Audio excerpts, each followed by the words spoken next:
8h40, tout l'été, Sud Radio donne la parole aux bistrots et restaurants de France pour prendre le pouls du pays, de ses habitants et de ses territoires. Et aujourd'hui, nous sommes avec Alain Fontaine, président de l'association française des maîtres restaurateurs.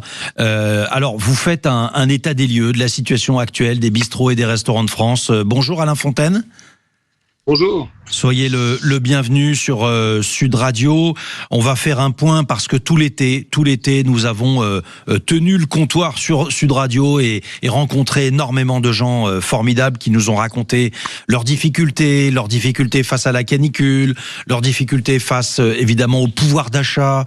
On va détailler tout ça avec vous. On rappelle une évidence d'abord, Alain Fontaine. 25 restaurants ferment tous les jours. Mais ça, c'est un drame dans notre pays, dans le pays de la cuisine, du savoir-faire.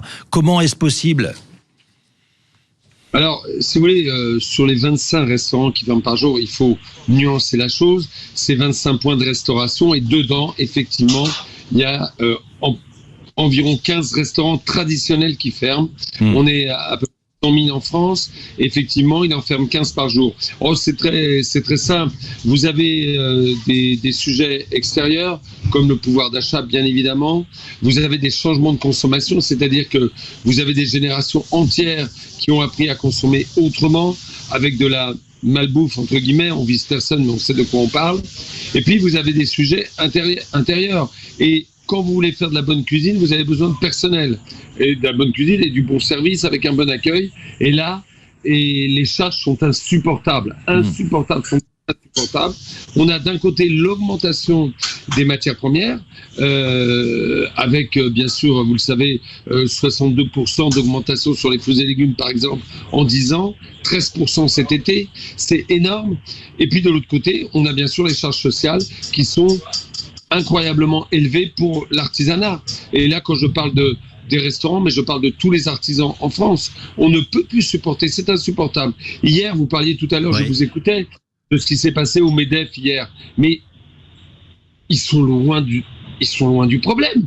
Ils sont dans un monde des années 70. On vit avec un système social qui est un des plus performants en France et qu'il faut préserver, mais pour le payer, il ne faut pas attendre que ce soit les entreprises qui payent ce système social.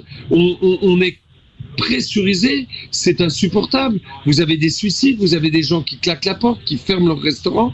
On ne peut pas continuer comme ça. Et là, ils sont en train d'essayer de mettre des rustines sur un pneu qui est crevé. On vit avec un système pour supporter ce système social qui, je le répète, est un des meilleurs du monde et il faut le préserver.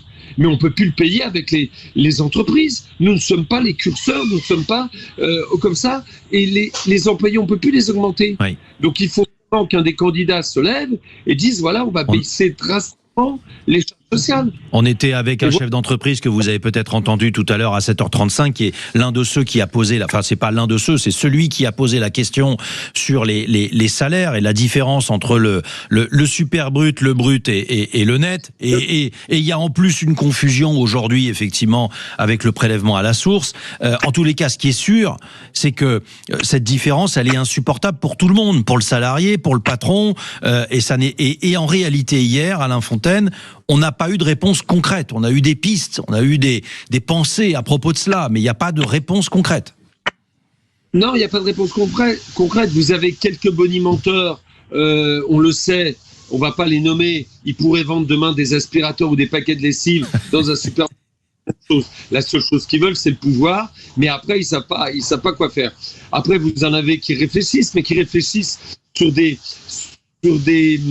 bases qui datent d'il y a longtemps. Notre système social, il était performant il y a 60 ans, mais le monde a changé. Oui. On nous a préparé au 21e siècle, on a eu des présidents, que ce soit Pompidou, Giscard d'Estaing, Mitterrand, Chirac, qui nous ont préparé au 21e siècle, on y est rentré, mais on garde un système pour payer le social, c'est sur les entreprises que ça pèse. Vous savez combien on est d'actifs en France ? On est 27 millions d'actifs au travail. Actifs au travail, c'est-à-dire, je ne compte pas les chômeurs de temps. 27 millions, et il faut qu'on qu'on assure le système social pour 69 millions de Français.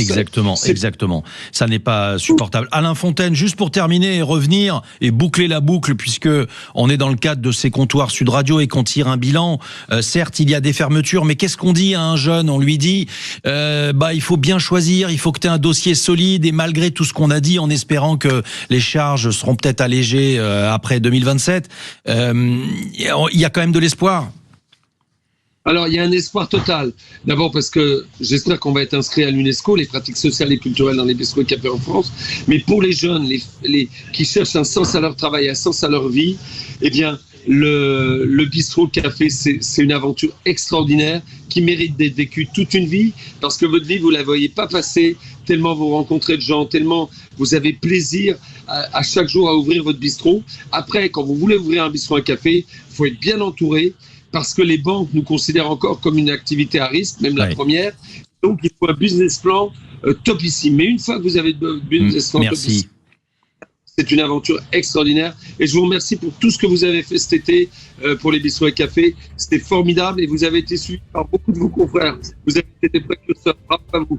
Merci infiniment Alain Fontaine, président de l'Association française des maîtres restaurateurs. On était ravis de consacrer tout cet été à cette chronique sur les bistrots et restaurants qui malheureusement disparaissent. Mais vous pouvez apporter votre soutien. Vous allez sur Soutenons les bistrots, sur les bonnes barres de recherche.